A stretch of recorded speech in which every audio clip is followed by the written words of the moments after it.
Hey, what is up guys? It's your boy Speed here, and today I want to do a quick but important video going over one hero for every single role that I think is very powerful right now. I'll also briefly go over the general item build that I think you should be going on those heroes. But basically, I've played a couple games in this patch, played a good amount of high mark games, some unranked games, just a little bit of everything. I've been watching some pro games as well, even looking at the stats on Dota buff, and I've come to the conclusion that a few of these heroes definitely stand out from the rest, and so let's talk about it.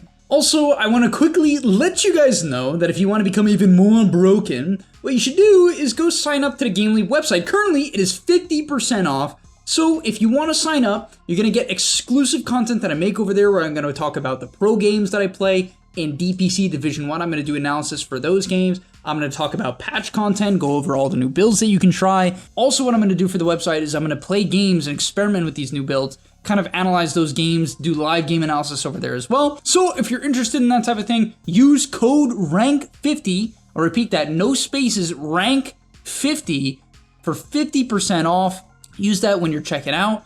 50% off right now. Click the link down below and I'll see you guys there. Starting off with the safe lane, we have Nature's Prophet. Now I think there's a couple of other heroes I will talk about in future videos for the safe lane, but I want to start with Nature's Prophet.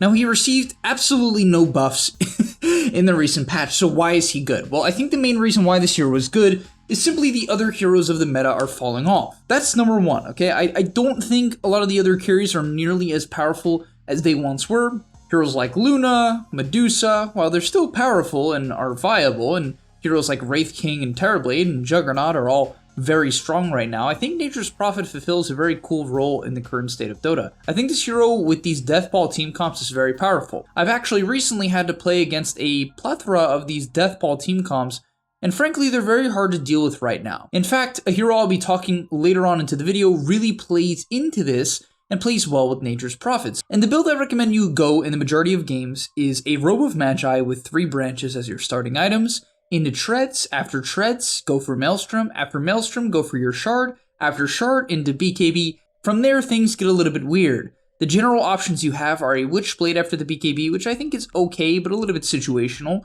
A common item is Assault Cuirass if you're against a lot of physical damage. Satanic if you really need to be purely a tank for your team.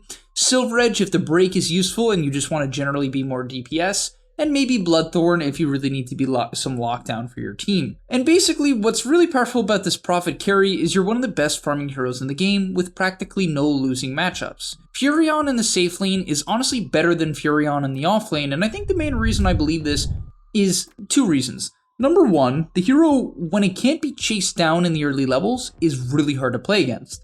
The biggest weakness, in my opinion, of Prophet in the offlane is that he can get killed at level 1 and level 2 pretty easily. He just gets chased down, and so he'll die early on into the lane, and then it can snowball from there. But in the safe lane, that's very unlikely to happen because the wave starts next to your tower. And then the second reason is, honestly, when people play this hero as an offlaner, they don't farm enough. They also don't get the farm priority they need to make the hero work. And as a result, Furion in the safe lane is just a little bit better, because frankly, when you're playing this hero, what you should be doing is looking to hit your timings, and the way you do that is by jungling and shoving lanes for the first 15, more so 20 minutes of the game, and then getting active from there. Alright, coming in at number 2, I really believe in this one, and that is PUDGE. I honestly think PUDGE is going to be a somewhat popular hero this patch. I also just made a video on this hero on my second channel, so you can check that out. I kind of go over my gameplay and build on that hero. But the reason why I like PUDGE is, although I don't think the hero is like absolutely broken, I think he's good now. I genuinely believe PUDGE is just a good hero with situationally very good matchups. If the enemy team, for whatever reason, has, let's say, 3 heroes with damage over time heroes, PUDGE can thrive because your Flesh Heap blocks damage, right? It's a damage block ability, but it's instance based. So let's say a Juggernaut spins on you and you proc your Flesh Heap. It doesn't do damage. If a Death Prophet Spirit Siphons you, it doesn't do damage. If you get Frostbite, it doesn't do damage. Darkseer's Iron Shell does no damage. And now, I'm not saying you have to play PUDGE into these heroes, although he has good matchups against certain heroes like these heroes. He's fine just in general. Honestly, I've seen him against an Ember Spirit in lane. You have higher base damage, you can trade well, and the reason why is you finally can use Rot early on into the game. The biggest problem for PUDGE all throughout his history in Dota was that he couldn't use Rot early on. It was solely a last hitting tool. Now, once you have 2 points in Flesh Heap, even 1 point in Flesh Heap with level 1 Rot, you don't take damage from Rot. So you have this ridiculously high damage ability, right? 60 damage per second, guys. Keep that in mind, is the highest like damage spell in Dota. It is. And so this build that I've been seeing, I even think Gunnar went it recently in one of his pro games, he played mid PUDGE, was he went 0-2-2. He didn't put a point in Hook, and I think this makes complete sense because you don't need Hook at all, right? You just play around your Rotten Flesh Heap. It's actually insane. And the Flesh Heap got wildly buffed. Eternal Shroud got buffed. And so I think this hero is in a good place. I think the build you should be going in most games is a Ring of Health into Vanguard. Your starting items obviously just get like a Ring of Protection, Tangos, etc., etc. You know, Salve. Generally, you're going to need a Salve, especially with your supports not being able to buy it for you. And then you go into a Vanguard. After that, into I like Phase Boots into Axe into Eternal Shroud. From there, the build can get a little bit weird. Sanj and Kaya is what I like, or BKB. Now for the offlane, really, I think Death Ball is going to be very popular this meta. What I mean by that is like these Visage Beastmaster drafts. I've watched a couple pro games. I've played a couple of these comps. I played against a couple of these comps, and it honestly just looks incredible. I don't know exactly the reason why, and I'm still trying to come to terms with why this is, and I think it's honestly... This Beastmaster hero, with this new Axe build that I also just made a video on, is insanely powerful. So if you don't know what to try for the offlane, give him a shot. I just made a video on it, so I'm not going to go into depth in this video. Literally just go back one video, go check that out, on 33's Beastmaster. He pops off, and I think when you compare this hero with something like a Terrorblade or a Nature's Prophet, two of the stronger safe laners, or a Wraith King, or Juggernaut, all these like Death Ball carries, and something like a mid Cuddle, your team comp can play very, very high tempo, get very active early on, and kind of just pop off.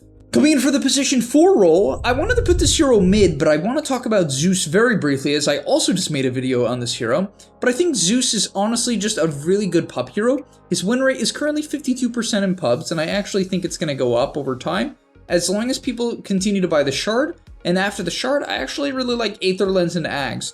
I see a lot of people going Ags first. I'm personally very anti this build.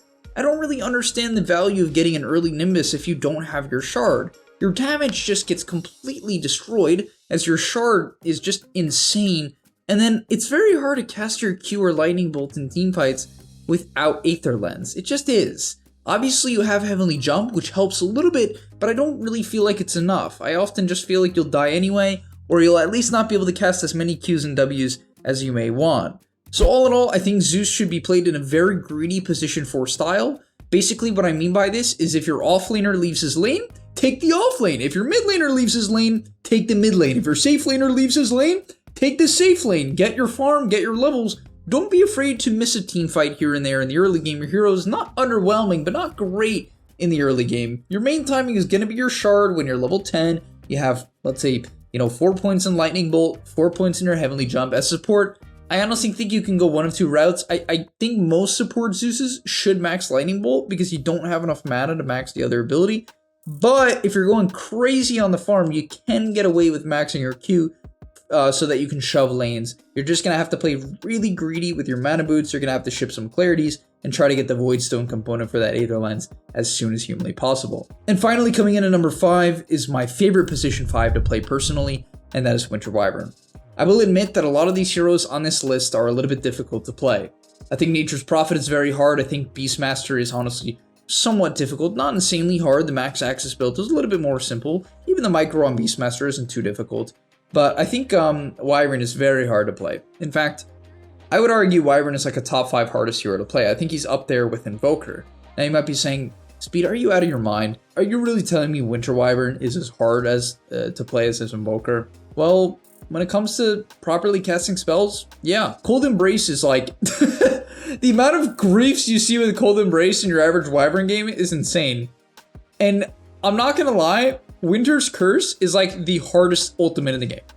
It just is. It's like, you cast it at the wrong time, you can literally lose your team the team fight. Because you can protect the enemy.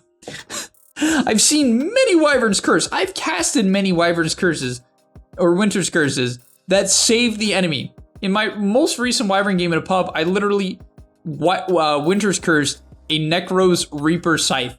That was depressing. It was very, very upsetting. It was you know, quite the moment for my team's mental fortitude.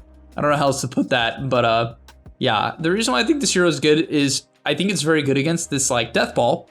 So if this death ball is going to be meta, which I think it will be, I think it, you know, I don't think it's the only strategy that's going to be viable. I don't think that at all. I don't think like meta or it's like some zoo meta. I don't believe that to be the case, but I believe it's strong. I believe these heroes are powerful. I believe splitting the map is strong right now. Having these like 3 farming cores that can play the map, or at least 2 hyper cores, is really powerful. I think teams are just learning how to be so efficient and just farm essentially. I believe that's largely how OG won the meta. They are the best in the world at splitting the map and getting their farm up and finding advantages by splitting up the map. It's really cool. And I think Wyvern's very good against this. Why? Because he defends towers incredibly well. He can set up kills in side lanes, right? Your Winter's Curse is a 4-second stun as long as they're near a creep wave. And then you scale really well. Like, your hero just scales incredibly well because your Q does percentage-based damage. Cold Embrace in the late game is incredibly good.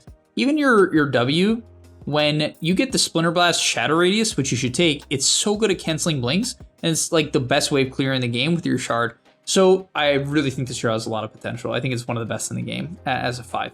But alright, thank you guys so much for watching. I hope you enjoyed. If you did, smash the like button and subscribe to the channel, and I'll see you in the next one. Peace!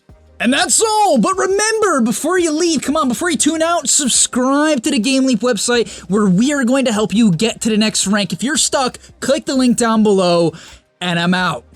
Peace.